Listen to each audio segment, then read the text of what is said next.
Welcome to this webinar, Virtual School Options for International Students. I'm speaking to Mark O'Donoghue, CEO and Executive Head, King's InterHigh. So thank you very much for joining us. Could you just tell us, Mark, briefly about an overview of your virtual school? Absolutely, yeah. So King's InterHigh is a school that delivers the British curriculum, so GSCEs and A-levels, the British national curriculum, for years 3 through to years 13. So that is roughly 7-year-olds up to 18-year-olds. And we're a global school offering live online learning in the UK time zone, which sort of covers students who are plus or minus an hour or two of British time, whenever that is. And we also have a timetable for the Gulf Standard Time in the Middle East that runs on a Sunday to Thursday. So that's the overview of what we do. Brilliant, thank you. So let's plunge straight in. So what do you think the appeal is of virtual schools at this moment for international families, those planning relocation moves, or those on international assignment, as well as the students who want to change schools for all sorts of reasons? It's a great question. I mean, lots of people have experienced online learning as a result of the pandemic. And some of that, frankly, will have been absolutely dreadful. But well-designed online learning can provide actually a superior academic experience than physical school for a variety of reasons, which I'll touch on. But can also provide that sort of whole child development, the pastoral care, the personal development that a child needs through different stages of their growth and schooling. And so I think those who experienced some decent degree of online learning have worked out that it can really work for them. And so we've seen a huge increase in demand both during the pandemic, but it's carried on afterwards as more people have sort of decided that it is a good way to be able to operate. So our audiences fall into sort of 4 main buckets. So absolutely, we have globally mobile families who come to us because what they want to do is they want to provide a consistent education to their child or children, rather than uprooting them year in, year out from one physical environment to another, from one curriculum to another. And actually what an online school gives them is a consistent approach to their academic education, the support in their personal development through those years, and also a virtual friendship group, because a good online school will have a community. And that is a virtual friendship group that is always a consistent anchor for those children whilst they are moving from one place to another. So that is a big audience for us. We also have kids who are following a dream. They may be on a pathway to elite sport, or a budding actor, actress, budding entrepreneur, creative arts, who need to be able to organise their education around some other commitments. That's our second group. Our third group is probably the largest group, actually, which is kids for whom a physical school doesn't quite work for some reason. And that might be they're highly gifted and they want to go faster. It's much easier to study out of year in a virtual school than it is in a physical school. It may be that they suffer from distraction easily in the classroom and they can't focus. It may be that they suffer from anxiety or some mental health issues, that an online school is a more supportive and sort of safer environment for them than a physical school. And then the last group is typically international kids from across the world who don't have access to a good international curriculum locally. So it may not be available. There may be no international school locally. And they want to get on a pathway to a good global university and want that international qualification. It may be that there is an international school, but it's full or it's unaffordable. And virtual school provides, access globally in an affordable way to top quality education that can lead to that global university place.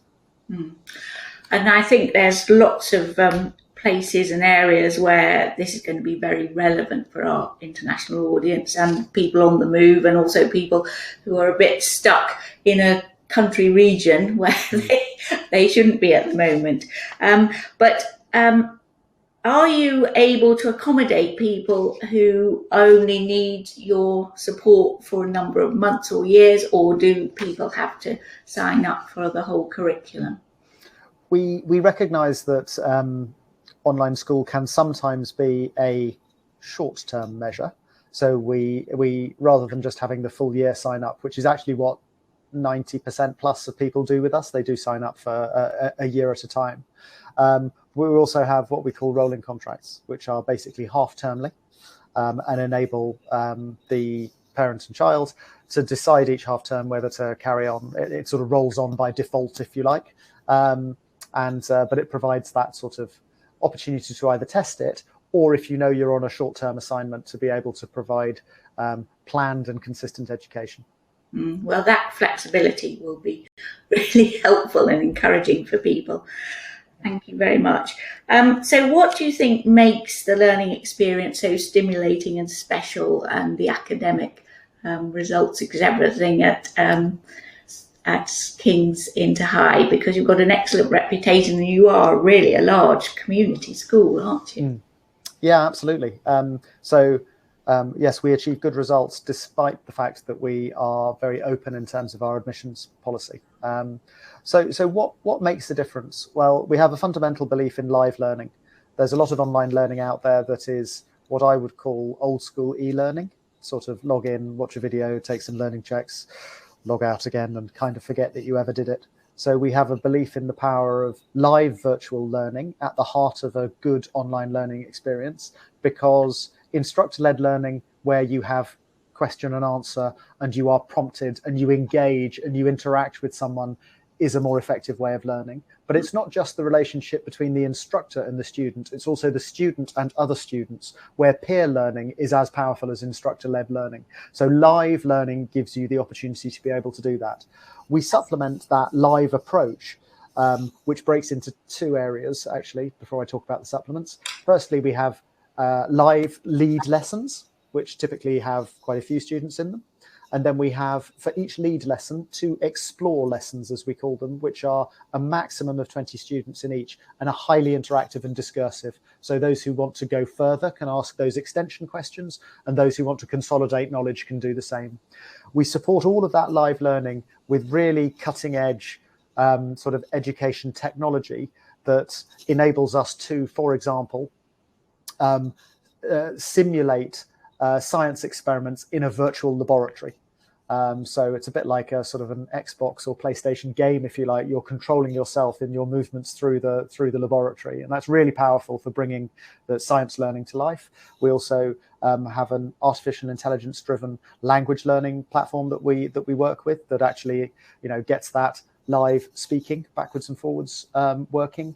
And we have a host of other platforms and technologies that we use in order to be able to provide really engaging technology powered education experiences. But at the heart of it is still that engagement with a person, an individual teacher. And as now you're part of the Inspire group as well, I think doesn't that give you access to more physical facilities that you can utilize? Can you tell us how that does? Yeah, I think the King's InterHigh being taken over by Inspired brings a number of benefits. It's both virtual and physical. So on the physical side of things, obviously Inspired has 70 plus schools in 20 countries around the world. And we have already started creating opportunities for our virtual students at King's InterHigh to participate in activities at some of those schools. So actually just this half term just gone, we had a group of A-level students conducting science practicals at one of our UK schools, which is fantastic. They got to meet one another, they got to meet their teachers in person, and it really consolidated what they were doing. So we can use Inspired facilities in that way, and that will extend to academic camps and to activity camps, because we've got some amazing facilities around the world. So that's some of the physical stuff. Then on the virtual side of things, I think there are two main things. King's InterHigh is already a large global community of students, but it connects into another global community of students, of 50,000 students around the Inspired network. And they're already participating in things like Model United Nations, debating global issues, representing different countries. We have a student leadership conference that King's InterHigh students are part of that is built around the United Nations Sustainable Development Goals. And again, sort of students of a certain age group debating with one another and sharing solutions to problems. It's brilliant. And then the other virtual piece, I guess, is sort of connections between schools. So we have some chess competitions and other things that lend themselves well to virtual things like quizzes and so on. But it's not just the students who benefit, it's also the staff who benefit, because we have networks of specialist physics teachers, for example, who share best practice in teaching physics. Or, you know, our heads of sixth form, for example, are all connected to one another and share the best ideas about how to be able to develop a really good, not just curriculum, but all the co-curricular stuff and the university application support and so on. So there's a huge amount that Inspired brings to King's InterHigh. Good. So, yeah, so that will reassure parents then and employers that there is the backing of a much larger school than your 20 classmates.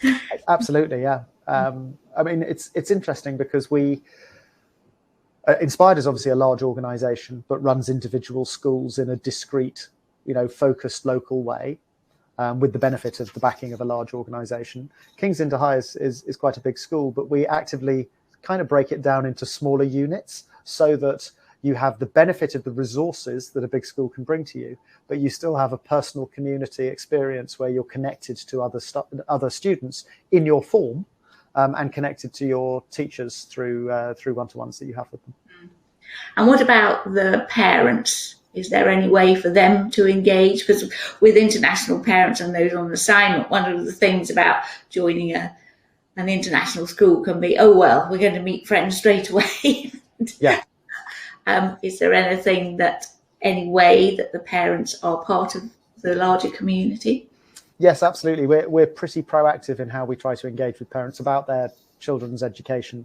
And needless to say, there are lots of WhatsApp and Facebook groups, particularly in different localities, that parents engage with one another in. But we provide a parent portal where they can see everything going on with their child's education, from attendance to engagement to sort of reporting. The key stage heads that we have, so the heads of the sixth form, of the GCSE years, the middle school and the primary school, they all run both newsletters out to parents pretty frequently. There's a weekly newsletter that goes out for each of our key stages, but they also run parents' evenings and sort of events that are focused around particular things to do with a particular year group. So there's a very active parent engagement that complements the student communication. Thank you. And then just touching back on the circumstances of the pandemic, which you touched on at the beginning, there's huge concern about well-being, both of the children and the family as a whole, and I suppose also, your teachers around the world. So how do you support well-being for each individual child? Yeah. So we have a structure that has sort of a clear line for the student in it. So each student has a personal tutor. Their form tutor is someone who engages with them on a one-to-one basis.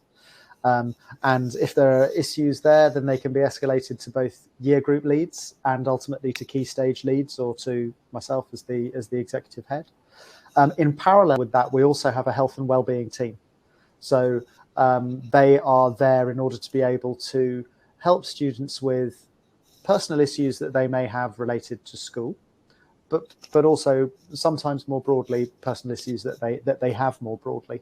And that health and wellbeing team is there in order to be able to support children in a variety of different ways. And it's worth saying, we do get an awful lot of children who join us because they have experienced, it was described this way to me by a parent recently, so it's still in my mind, that in their physical school, their child just experienced white noise, a sort of constant layer of disconnection and distraction from what they were trying to do, because they felt anxious and they felt under pressure.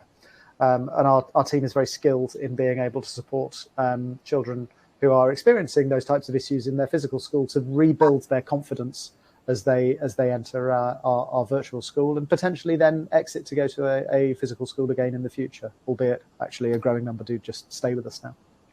Brilliant. And Amy's going to talk later about learning differences. Do you cover children with some learning differences? We have a lot of students who study with us who have a variety of what would be called special education need conditions, from ADHD to dyslexia and others. And one of the reasons why online school works per se for kids like this is the lack of distraction. If for ADHD kids, actually getting focus is easier without other external distractions.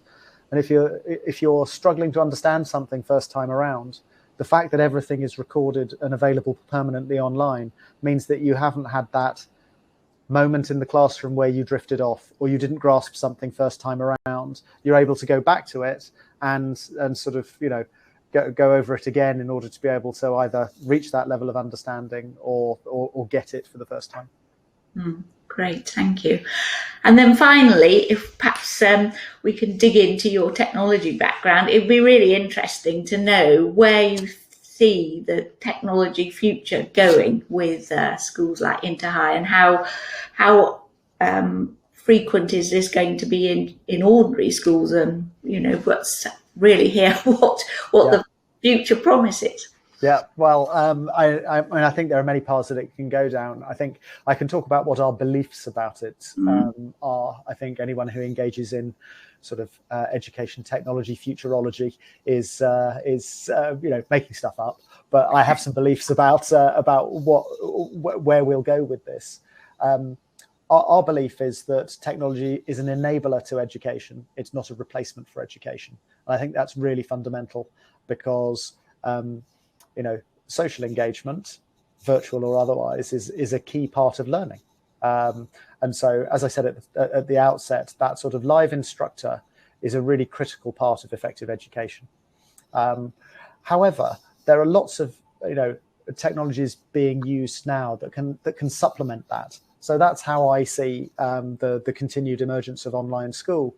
There was a continued evolution of online school is continuing to lead with a really strong live experience, that instructor and peer-led learning approach, that is then supplemented by ever better and probably ever more immersive and ever more engaging virtual experiences that either embed and consolidate concepts that have been taught first, or potentially extend learning into new and different areas. And critically, I think also enable some aspect of practical application. Because that's where real learning occurs. Bloom's taxonomy, which I won't bore people with the neuroscience and so on of, but when you get to application, that's when you're really starting to get on a learning pathway towards higher levels of learning and critical evaluation and so on. And there are lots of virtual technologies that enable that application in really exciting and engaging ways. I think a very exciting future for King's InterHigh, and all your students, who are no doubt going to be the global decision makers of the future. So thank you very much for your time today. Thank you, Fiona. It's been a pleasure. And here is Mark O'Donoghue's biography. Here are my details. And here are the contact details for King's InterHigh and how to get in touch with them. This webinar is being produced by Relocate Global. We provide lots of free resources on our website at relocatemagazine.com, our digital magazine, and of course we have the education and schools guides and country guides, as well as plenty of information to support the education and schools fair. Thank you for joining us. This has been part of the autumn International Education and Schools Fair. Please tune in again and enjoy some of the new webinars.